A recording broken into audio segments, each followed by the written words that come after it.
Bonjour Davina, avec toi aujourd'hui on s'intéresse aux marionnettes et en particulier aux petites mains qui les animent. Oui, c'est ça Chloé, bonjour à toi et bonjour à vous à la maison. Aujourd'hui on s'intéresse au métier de marionnettiste. Donc pour être marionnettiste, il faut être passionné et c'est le cas de Christine Rigaud qui a décidé de quitter les bancs de l'école où elle était institutrice pour se consacrer à sa passion pour les marionnettes. Donc pour être marionnettiste aussi, il faut avoir de l'imagination pour créer des spectacles, des nouveaux personnages. Et justement, il faut aussi aimer partager. Donc, c'est ce qu'elle a fait avec nous. Elle nous a partagé quelques petits moments de sa journée. Elle nous a donné quelques petites explications sur les différents types de marionnettes. Je vous propose qu'on découvre tout ça à travers le reportage de Mara Lourde.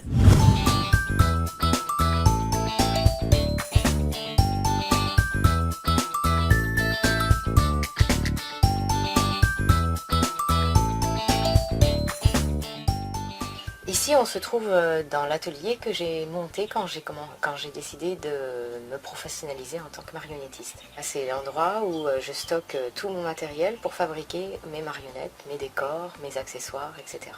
Pour fabriquer une marionnette, au départ, il y a un travail de modelage pour pouvoir faire le prototype, je vais dire.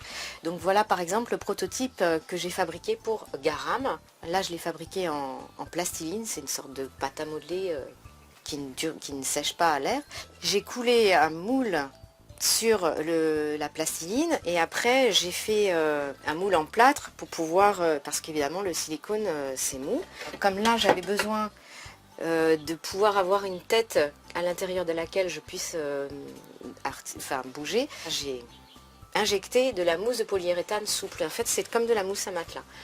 Et du coup, eh bien voilà, on a une marionnette dans laquelle on peut... c'est le même principe que les marionnettes des Guignols de l'info, enfin évidemment beaucoup moins sophistiquées, mais l'intérêt c'est que on a une matière souple qui permet de pouvoir être animé de l'intérieur pour pouvoir bouger la bouche.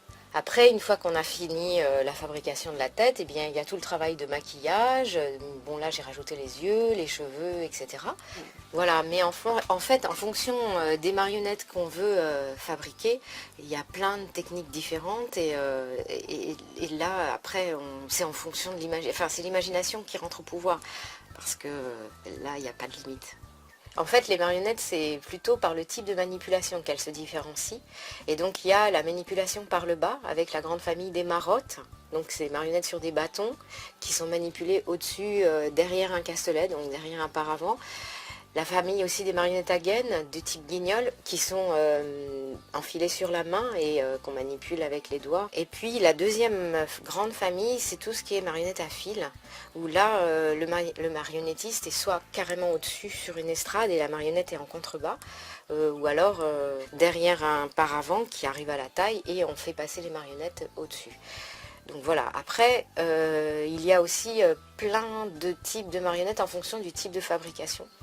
Et on peut avoir des marionnettes qui sont des simples objets, des objets animés, des petites marionnettes à doigts, ou alors des marionnettes très sophistiquées qui ont un visage sculpté, qui reproduisent des traits humains, etc. Après, il y a les marionnettes qui sont faites en papier mâché, les marionnettes... Ah oui, une autre famille, c'est les marionnettes en ombre, donc beaucoup les marionnettes asiatiques qui sont derrière un écran. Et puis il y a les marionnettes comme celle que j'utilise dans Adélaïde, qui s'appelle les bunraku. En fait, c'est des marionnettes à taille humaine. Et dans la technique japonaise, elle est manipulée par 3 manipulateurs, un pour le côté droit, un pour le côté gauche, et puis le maître qui manipule uniquement la tête, qui est entièrement articulée avec les sourcils, la bouche, etc. Donc il y a vraiment... c'est très vaste le monde de la marionnette. Oh, la fleur, elle est jolie. Vous croyez que je pourrais l'accueillir pour l'offrir à ma maman? Ah oui, je suis sûre que ça lui fera très plaisir. Non, Amy, non, ne cueille pas cette fleur. Oh, mais pourquoi, fait Violette? Parce que cette fleur a été empoisonnée par la sorcière. La sorcière? Oui.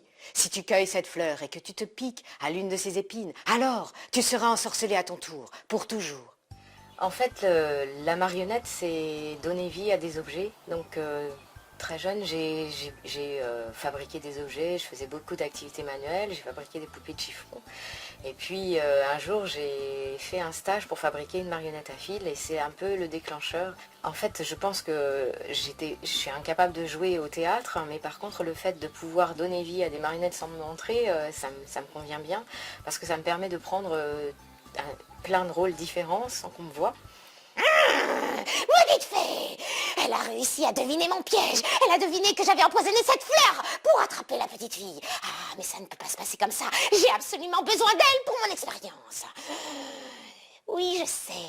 Je vais lui envoyer mon petit dragon vert. Curieuse comme elle ne pourra pas résister à l'envie de le suivre. Et une fois dans ma grotte, elle sera ma prisonnière. C'est un plan diabolique, n'est-ce pas? Et puis c'est le moment où on est sur scène et qu'on partage les histoires, enfin que je partage mes spectacles avec les enfants, c'est des moments de bonheur où il se passe vraiment des choses, c'est des choses fortes au niveau émotion et j'ai la chance de pouvoir maintenant vivre de ma passion et de pouvoir voyager grâce à mes spectacles. Ici en Calédonie, je vais dans des tribus et des endroits où ils n'ont jamais vu de spectacle de marionnettes et c'est des moments d'échange formidables. La fée Violette, où est-elle? Cela fait 3 jours qu'elle est partie. Elle m'avait dit de ne pas sortir dans mon jardin avant ce retour, mais je ne peux pas rester ici plus longtemps. Il lui est peut-être arrivé quelque chose. Vous savez ce qui s'est passé, vous les enfants? Mais où est-elle? Oh! Qu'est-ce que c'est? Une petite souris. Oh, attends-moi, souris. Attends-moi, j'aimerais bien jouer avec toi. Souris, souris. La volonté, c'est vraiment de les faire rentrer dans une histoire et de leur faire ressentir des émotions. Qu'à la fin de l'histoire, ils aient envie qu'ils aient des souvenirs de ce qui s'est passé, qu'ils aient ressenti des choses. Alors, ça peut jouer sur la peur. Enfin, je sais que le spectacle qui marche le mieux, Adélaïde Gimli et compagnie, en fait, ça m'est arrivé deux ou 3 ans après de revoir des enfants qui avaient vu ce spectacle et ils se rappellent encore de la sorcière parce que la sorcière c'est un personnage emblématique dans l'univers des enfants et c'est un personnage qui fait peur dans cette histoire mais en fait ils vont réussir à vaincre la sorcière en chantant une chanson et ça c'est pour ça que ça fonctionne si bien, c'est parce qu'il y a eu des émotions qu'on a partagé quelque chose ensemble qui fait qu'ils vont s'en rappeler longtemps et c'est ça qui me plaît, c'est de transmettre ça dans des endroits où c'est jamais allé quoi. La marionnette c'est pas quelque chose de commun ici en Calédonie.